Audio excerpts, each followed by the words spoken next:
જે દેશમાં આદરણીય નરેન્દ્રભાઈ મોદી સાહેબ દેશને વિકસિત ભારત બનાવવામાં લોકોના વિશ્વાસ સાથે, વિકાસ સાથે અને જન કલ્યાણ સાથે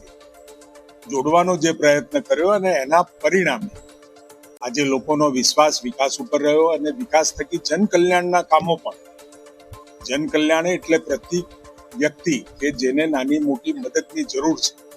એવા વ્યક્તિઓ, એવી માતાઓ, બહેનો, ગરીબો સુધી પહોંચવામાં પણ સેચ્યુરેશન પોઈન્ટ ઉપર આદરણીય નરેન્દ્રભાઈ મોદી સાહેબે સફળતા મેળવી છે અને એના પરિણામે 12 વર્ષનું શાસન એ લોકોના વિશ્વાસનું શાસન, લોકોનો જનપ્રતિનિધિઓ ઉપરનો વિશ્વાસ, કહેલી વાતો પૂરી કરવાનો વિશ્વાસ અને વિકાસની વાત સાથે વિરાસતની વાતને પણ જોડી છે. આમ એકંદરે એક હોલિસ્ટિક એપ્રોચ સાથે એક એવો વિકાસ કે જેને પોતાની સંસ્કૃતિની ધરોહર સાથે જોડવાનું, વિકાસની સાથે જન કલ્યાણના કામો 100% સેચ્યુરેશન સાથે લોકો સુધી પહોંચાડવાનું કામ